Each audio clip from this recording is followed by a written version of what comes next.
Hello and welcome back to the overview of cut content in Unreal 2 The Awakening. In this final video, I'll cover the Unreal 2 single player. To start off, Legend Entertainment had plans to support network co-op of the Unreal 2 single player campaign, much like it was done in Unreal. Unfortunately, that idea was eventually dropped, citing how difficult it was to make cutscenes with more than one player. However, the real reason for not including co-op seems to have been problems with networking to begin with, because in the Xbox version of Unreal 2, you can play split-screen co-op without any issues. While as seen previously, the technology in the game is already impressive, there were plans to do more. Screenshots from the pre-release website show that the developers were trying to implement the bloom visual effect into the game, but it seems to have been ultimately dropped due to performance concerns. This, together with dynamic shadows that are in the game, and were shown in my LP, were features that were only officially added in Unreal Engine 3, once again showing that Unreal 2 development team were about 5 years ahead of their time. In addition, there was thought about making a 64-bit release of the game, but unfortunately it didn't work out because the developers at the time thought that 32-bit would be enough for everyone in the long run, and that multi-core 64-bit processors were just a temporary fascination. Unfortunately for the game's longevity, they were wrong. Next, about the planned types of gameplay in the single-player campaign. This is what the pre-release website lists. Assault with a squad of friendly troops. That was done on Sanctuary Marsh in Avalon. Base defense, done on Janus and Sulfuron. Hostage rescue, unfortunately never made it in. Civilian escort, maybe meaning Janus, but that's not really traditional escort. Stealth infiltration, probably was planned for Acheron, and the traditional FPS search and destroy sorties, plenty of those in the game. Speaking of stealth, there are stealth elements in the game, such as leaning to look around corners, and it seems that there were plans for stealth to be a lot bigger element than it turned out to be. In fact, one of the weapons present in the beta versions of the game was a stun baton. The primary fire would swing it, whereas the alt fire would charge and zap the enemy, potentially knocking them unconscious. Acheron seems to have been planned as a stealth mission, but ultimately they probably did not have the time to include all the Deus Ex style mechanics into the game. Speaking about weapons, the shock rifle and the flag cannon from Unreal were planned to return, but ultimately they were dropped or folded into the shock lance and the shotgun. The grenade launcher was supposed to use stasis grenades instead of concussion grenades. They would slow the enemies down instead of knocking them off their feet. The spider gun was originally called the leech gun, and would fire leeches that once again slow enemies down, or, exactly like the spider gun, drain their health.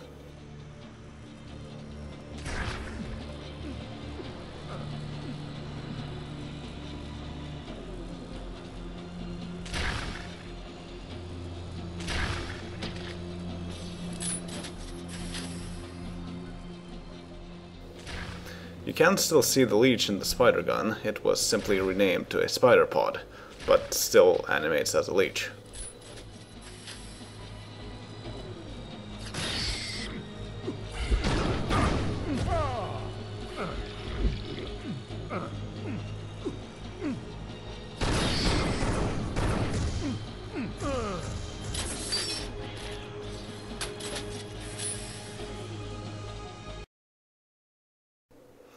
In addition, the Singularity Cannon had an alt-fire in the beta versions of the game, called Quantum Wave. It was a projectile that grew rapidly as it moved, dealing a lot of damage to the enemies it hit. Also in the early versions of the game, the pistol and another weapon, perhaps the assault rifle or the shotgun, had quite different appearances, as they can still be seen like that on the splash screens of the game. Next, you were supposed to be able to obtain the Scar Razak, or Scar Glove as it's called in the game files, and use it like the Scar do. Primary fire is a devastating melee attack, whereas the secondary fire shoots the flashy Scar projectiles. But the most interesting weapon of them all, whose elements are still in the game, and that was prominently featured on the pre-release website, is the Mind Claw. The Mind Claw is a psionic, crystal-based weapon obtained from the psionic race known as the N. I already talked about them before briefly, but to expand on that a bit, there were supposed to be only 3 N, yet due to their ability to time travel and fold time-space, they could appear as an entire army. Each of the 3 N used a different weapon. Given the theme of the game, I'm pretty sure one was a light N, one was a medium N, and one was a heavy N. One of them probably used the Mind Claw as their weapon. The Mind Claw acts a bit like the Takra in that it locks onto enemies in your field of view automatically, but more than one, up to 16 in total. It takes a second to lock on, and it takes some time to charge the weapon. But the attack is instant and devastating, as long as the weapon gets to charge for a second or two. Not only that, but a part of the damage dealt to the enemies is rewarded back to the player, allowing the health to go past 100 up to 199. Needless to say, the weapon would not work on mechanical enemies. In the release version of Unreal 2, the mesh and animations of the weapon are there, but there is no weapon code associated with them.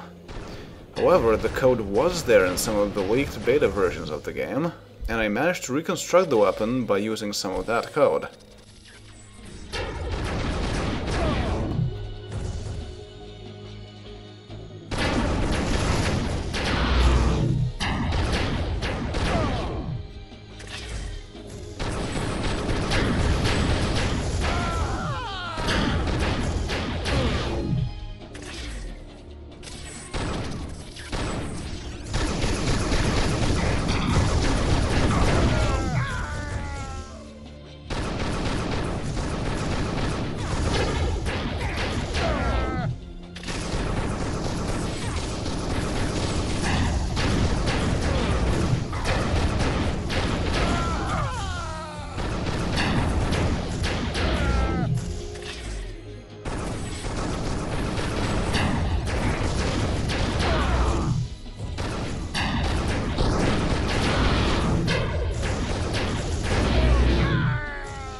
It works nicely as a crowd control weapon, but its range is rather limited, and the delay before you can deal damage is a bit of a problem at times.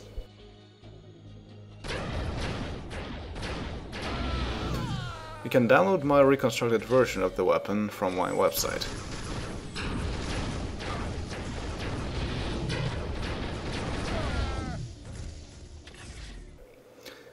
Next, the pre-release website states these locales as being playable in the game. Dense jungle of a tropical planet, that's clearly Sanctuary Marsh. The ancient ruins of an alien city, very intriguing, that's not in the game. Perhaps something related to the N or the Striders. Deep underground in a warren of tunnels, probably hell. The molten surface of a hellish volcanic world, Charon, again not seen, sounds a bit like Abaddon from Unreal Tournament 2003, and likely became hell down the line. the bowels of an alien industrial facility, perhaps the Drac, although that was a lab, not an industrial facility, the endless oceans of a water-bound world, obviously the Shine, and on board of an enemy starship. Maybe the Dorian Grey, but it's not an enemy starship. Another planned but scrapped mission was later made into XMP Sirocco. It was supposed to be a desert planet with canyons where the player would fight hordes of arachnids. For a change, I'm quite happy about how that particular map was changed. Since the Shine were mentioned, I'll note once again that a mission that was supposed to take place underwater on an ocean world was already well into development, with the space scenes and Atlantis landing down on the water surface all done. The player was to fight lots of different aquatic enemies, and the plot point, as well as the mechanics of the player's suit, with it being watertight and never running out of oxygen, is still in the game itself. The developers who worked on the Shine mission told me that it was marvelous. Unfortunately, aside from a few pieces of concept art and a few names, we never got to see any of that. The Shine Warrior and Shine Worker meshes in the game were replaced by simple black cubes, and the code for them was stripped out of the game. There are some unused tracks that ship with the game, however, and one of them, called Hazardous Waters, is known to have been meant for the Shine world. Another one, called Hybrid, might have been intended for one of the cutscenes on that world too. In general, there are a few unused tracks in the game. I will upload those tracks next. Speaking about cut races, as I touched on during the game, there were big plans for the Striders to be a recurring enemy. They were a biomechanical race known for their ability to combine and disassemble at will. The light variant, called Strider Pods, were hardly a problem and had very basic AI, but were small and could fit through cracks. Sounds a bit like what the light arachnids turned out to be. When several Strider Pods met, they could combine into a Strider Villain, which was much tougher and smarter. Several Strider villains could combine into the heavy variety called Strider Nemesis, with a lot of firepower and advanced AI. The Striders are mentioned in the game dialogue, and are prominently featured in the official Unreal Tournament timeline as well, but we didn't get to see any of them in the game in the end. The only remnants of them is a few meshes and textures, showing a Strider medical station, proximity sensor, and some other device called an SFG. Overall, the game was supposed to take place in a wide variety of places, doing a wide variety of things, but not much of that was completed for release. Amusingly enough, the dialogue system was supposed to be very important in the game. Some of that is still visible in the dialogue editor. Depending on how you talk to each character, they would change their opinion about the player and would react differently, and look at you differently as they interact with the player over time. They would also take into account if you interrupt conversation between themselves, or if you leave a conversation without saying a thing. They would also be able to interrupt your own conversations. The developers said it would definitely not be a matter of selecting a conversation option out of a list, while the person you are talking to does an awkward idle animation, but in the end it ended up being exactly that way anyway. Actually, I think the basic functionality of their idea is implemented in the dialogue editor in the game itself. It would just take some more time to think up, and record the voiceovers for, all the different dialogue branches for every occasion, depending on your reputation with regards to each character.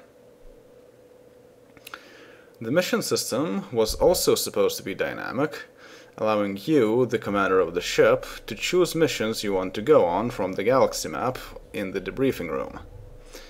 In fact, you might notice that missions are self-contained. Nothing really carries over from other missions. This was done specifically to support such nonlinear gameplay on an engine that historically was pretty bad at nonlinearity, as seen in Unreal. However, in the end, it seems that the developers ran out of time, making cutscenes and a more coherent plot rather than allowing for non-linearity. The only remnant of that is that in the load menu of the game you can select individual missions. All in all, Unreal 2 was a very ambitious project that did not work out well due to lacking time and resources. It is still impressive that the development team managed to do with the time they had, however. And some of the ideas, especially for multiplayer, can still be revived in Unreal Tournament 4. The single-player ideas, however, were mostly realized by another development team 5 years later. That brings me to the question I'm sure some of you have had. What will be my next set of projects? Well, the adventures of a spacefaring, planet-hopping law enforcer John will continue in another Unreal Engine game that has emphasis on the dialogue system, relationships with the ship's crew, cutscenes and general storytelling, while being a shooter game at its core. That game is, of course, Mass Effect.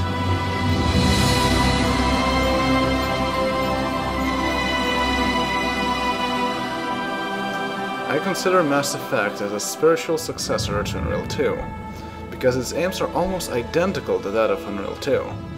But BioWare, with its huge amounts of resources, managed to succeed where Legend mostly failed. Bonus points for the fact that many of the people who worked on the music in Unreal 2 went to create music for Mass Effect 5 years later. And so, in Mass Effect, I will try to remake John Dalton as closely as I can, both in terms of appearance and in terms of personality, and see how things fare for him in that universe. That might be rather challenging, as my personal opinion is closer to that of Ida than Dalton, but we'll see how that goes soon enough. I'm quite excited about that, because so far, Mass Effect is my favorite game, period. The second project that I'll be starting next, since Swords of Xen will be over soon as well, is going to be Heroes of Might and Magic 2: The Succession Wars. Unreal series games, starting with Unreal Tournament, will return after I'm done with the Mass Effect trilogy, as in the timeline, all Unreal Tournament games take place quite some time after the Unreal games. And that's that. Thanks to everyone who have been following the series, and I'll see you all next time in another project. Later.